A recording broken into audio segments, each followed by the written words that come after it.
fatal heart impacts, past painful scars. In fact, I blast tasteful bars and pass. I back up my actions, fact don't ask, grab reactions, jacked attack with every word, then act with class as they hear me snap. I got nothing to lose, cause I fought and felt the bruise. Now I'm not the one confused, call the shots and they produce. I ain't lost, I'm finally loose. Pick a new silver excuse, I need the views to boost me to a new abuse of being used. Everybody wants a piece now, y'all can rest in peace now. You're dead to me, so peace out. Remember, you're discreet now. Get ready for defeat now. Alrighty. Hello everybody. This is Kira's show here, and now this series is going to be my Christmas special. Now, surprisingly, a lot of what ifs people commented down, I actually do already have on my list. And then there were those of you who were asking for a Jack Frost Deku, a Krampus Deku, and a Santa Deku. There were a lot of you guys who asked for that. I think I found at maximum, 30 comments in the polls and the 2 videos I posted. Now, I did the drawing and picked this series. Now, this one is actually very, very personal to me. I used to watch this show every single time it was on, anytime I had a chance to. Saturday morning cartoons were not the same if this show was not on. And I'm actually getting very excited thinking about it. Christ, I'm old. Anyways. Now, a bit of an explanation for how this series is going to work. And how the Avatar is going to be evil. I had 2 ideas for it. And one of them I actually did come up with on the fly, before I started recording. Now, we will start with back then, or somewhere in another world, with Vaatu and Rava. These 2, they are both fighting. They've been fighting a war for as long as they can remember, and for as long as the Avatar has been around. Now, many different people cannot pinpoint or remember whenever the cycle started. And unlike the canon series in Avatar, Korra did not seal Vaatu in the spirit tree. In fact, he actually escaped. And she spent the rest of her life trying to hunt down and capture Vaatu, until she eventually did one day pass. And the next Avatar did continue her cycle. Now, with that being said, that was a very, very long time ago. Until one day the Avatar vanished. Now, that happened in an unknown period in time. And a whole lot of things did continue on throughout history. And benders became less and less apparent. They were still around, yes, until one day, a strange bender was born. And this was the appearance of the first Quirk. Now, the way this world is going to work, it is set in the Avatar Korra universe. However, it's very far into the future, since we do not know an exact time frame for whenever Korra's world actually did start. We don't know the year in it, and we also do not know the year in My Hero Academia. So I do want to say that that is a reasonable explanation for that. Now, along with that, basically, Quirks and Benders will coexist. However, as time did pass on, Quirks became more and more of a thing. And Benders, they became more and more rare. And there's even instances where a half-Bender, half-Quirk is born. Usually, their bending element or their Quirk element could be a part of the other thing. A water Quirk and a water Bender. Very powerful. However, there are also very more rare or legendary occurrences where you can have an Earth ability or an earth quirk and be able to blow fire out of one of your fists. Very strange. Now, that is all out of the way. Vatu and Rava. They have both been fighting this war. And eventually, Rava did catch Vatu. And the two began a battle. And Rava did not have the chance to reincarnate into somebody who was supposed to be the next avatar. Now, they've been fighting this war forever. And they are trying to piece it back together. Now, with this battle going on between good and evil, the fight would go back and forth, up until one day. These two are forced out of the spirit worlds, and they are confused, back in the human worlds. And they actually stop fighting for a minute, trying to understand what is going on, as they both take in everything around them. Flying high above a city, they are able to see it, that the human world has gone astray, far away from spirituality. It is still believed in. However, it is just not where it should be. Humans have gone against nature, and it does seem to be quite strange. Both these two understanding quirks, what they are, and what has been happening.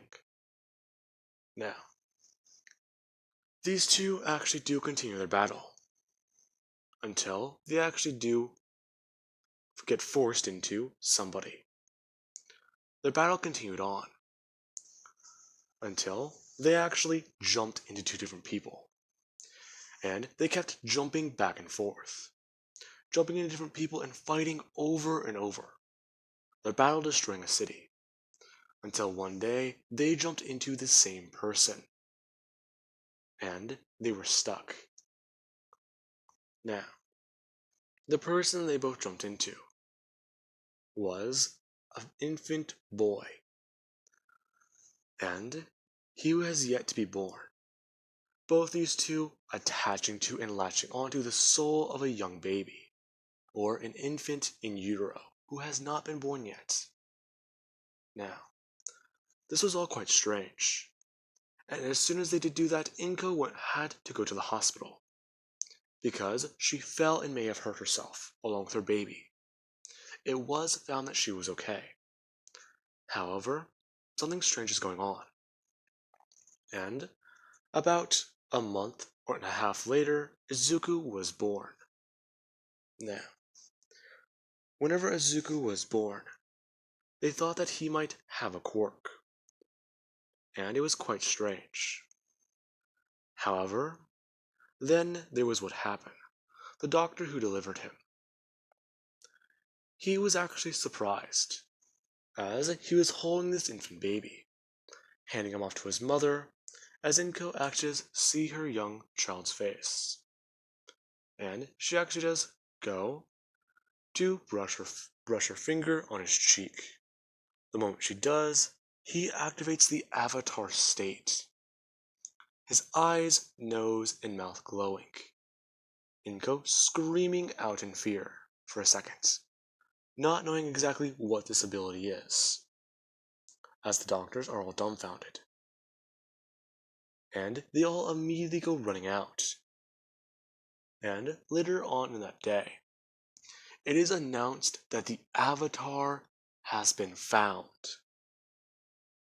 Now, this was quite intriguing. Many different people, they were surprised to hear about that. The avatar? That's strange. Oh, come on. This being a conversation between two random people, talking about how many people have claimed to be the avatar, and they've all been proven to be fake. So how would this be any different? Now, this is whenever the guy does actually jump back and forth with another man, these two arguing. The avatar has been missing for the better half of a few hundred years. Now, eventually the conversation between these two does end. surprisingly, in a fight. And Izuku is taken home. As we do have a couple years later, with Izuku at the age of 4 years old, or around 3.5, where he is actually sitting down and playing, and having a whole lot of fun, as there are voices in the back of his mind, and they are arguing about how they got stuck in the situation, and they are both screaming at one another. They're basically stuck together now, and it doesn't seem to be very beneficial. Every time they train fight, they force this child into the avatar state, and his spirituality, or his connection to nature, gets boosted through the roof. This young child has already claimed to see spirits, and these two are not making it any better. Now, today Izuku is playing, and messing around with a couple of toys that were sent in the mail. Inko actually watching and being quite confused by all of them, and asking Izuku if he's still playing with those things. Yeah, Mom, I am. I still don't understand what the White Lotus is. But these toys, they're actually really fun. Okay. Well, that's good to know. Anyways, your father, Hasashi, he is coming home today. You think that would be fun? Yeah, Mom, Midori says. Before, he actually does accidentally turn on the avatar state. And the earth underneath him actually does get pulled up. Midori actually somewhat surprised, as he does actually go to back up, tripping over one of his toys and falling backwards, landing on his back as he falls out of the avatar state. Now, as that does actually happen, the piece of floor does go smashing back down. Inko running over and asking Midori if he's alright. Midori actually trying to grab the back of his head and basically try and calm down. Or not cry. Now, he does actually notice what happened, as he does actually hear a voice shouting that he shouldn't have done that. He hurt the young boy. Please, I just want to get out of here. I've been stuck here long enough. Who said that? Can he hear us? No, I don't think he can. Besides, even if he could, a human cannot hear us right now. Besides, we aren't talking directly to him. There it is again. Who's there? Izuku, are you okay? Yeah, but Mom, can't you hear them? Them? What are you talking about? Now, this is whenever there is actually a knock on the door. Inko telling Izuku that just stay right there and she'll be right back. Getting up to go answer it. Now, as she does that, Midori actually does look back down at the floor and find that a toy he had, let's say the Fire Nation 1, broke. He broke it whenever he did step on it. Now, with that, Midori actually does walk over and pick it up off the ground. For a second, he's scared and frightened. These gifts were given to him, and he does not know what's going to happen now that it's broken. He heard that these things were very important. And Midoriya, he actually just look up to see a man with a very particular symbol on his outfit. Him walking over and asking Midoriya if he is okay. Midoriya putting the toy behind his back and jumping onto his feet, saying yes. Are you sure, young man? Your mother just told me that you fell. And you earth bended. Is that correct? I think so. But yeah, I'm okay. And what exactly are you hiding behind your back? Nothing. It's okay, I'm fine. Inko asking Midoriya to let her see his hands. Midoriya doing that whole childish thing where he only brings out one hand at a time, before he does actually reveal the broken toy. And the man who's from the White Lotus does actually seem to be a bit more surprised. Taking it in his hands, Izuku does look actually sad and somewhat remorseful, talking about how he didn't mean to break it. He just suddenly earthbended and his eyes were glowing. That being what Inko does say. The man actually hearing about that, the boy turned on the avatar state. At least he believes that that is what it is called. Okay. The man actually bringing his hand up and putting it on Izuku's shoulder, explaining to him that that is actually quite alright. These toys are not the actual toys of the previous avatars. They are replicas. Some time ago in the past, the toys were either lost or destroyed, possibly both. However, they did actually have archives and books that told what the toys were. And they actually did use old methods to recreate them. In fact, you can simply just go out and buy another toy like this, him stating a company name, or a toy brand, who does actually manufacture different varieties of toys. Now, with that, he does actually say that he can actually order one and send it over to them soon. Inko actually telling the man that is very alright. She can buy it herself. The man going on to say that nonsense. It is a toy of the Avatar. And the White Lotus is going to be here to guide him.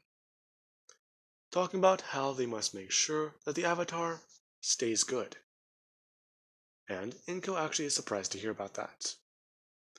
The White Lotus and their teachings. The reason why they were founded.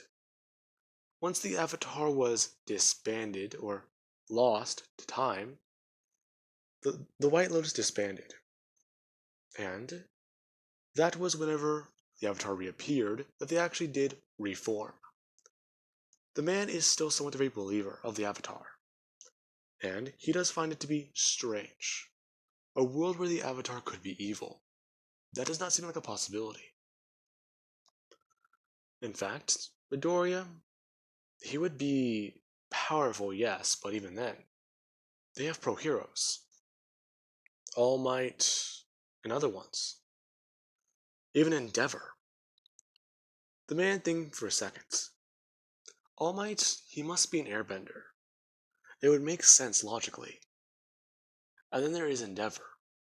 He does have a quirk. However, there is a rumor going around about his wife. And about her being a bender, as they are called. So, it would be strange. Now, the man does actually tell Izuku goodbye. And this is whenever he does leave. Midoriya continuing to play around with the other toys of the other nations. Now, with that we actually have Vaatu and Rava. Rava, she actually does find this to be very interesting. A world where the Avatar could be evil. Her thoughts going to the fact that she cannot allow that to happen. Now, Rava and Vaatu do both come to the same idea. Neither of them vocalizing it to each other. However, the other one must be fully aware. If they are able to sway the boy to one simple side, good or evil, it could possibly destroy the other one. So, this could be their final battle. Their entire lives and existence could weigh on the very soul they are attached to. So, it is of great importance that Midoriya is a good guy. That's being what Rava is thinking, while Vaatu is thinking quite the opposite.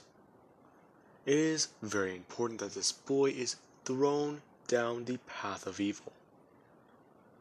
Now, they both know if Midoriya is a good boy, Vaatu will be destroyed. However, if he is bad, Vatu, he will win, and Rava will be the one who's destroyed. Now, this is an interesting development, and Izuku is unaware of the fate of the world that is on his hands. Meanwhile, we do actually have on the news, where they are actually talking. And Midoriya, he does actually look up to see All Might, who is currently running around and using his quirk, one for all, flying around and catching villains. Midoriya quite surprised by all this, and he does actually throw his hand up into the air and yell out for All Might. Now, Vatu already knows that that is a bad thing. The boy already does want to become good, so throwing him down the path of villainy is going to be a whole lot harder. Now, with that being said, I do hope you guys enjoyed and have an amazing night. I will catch you guys in the next part.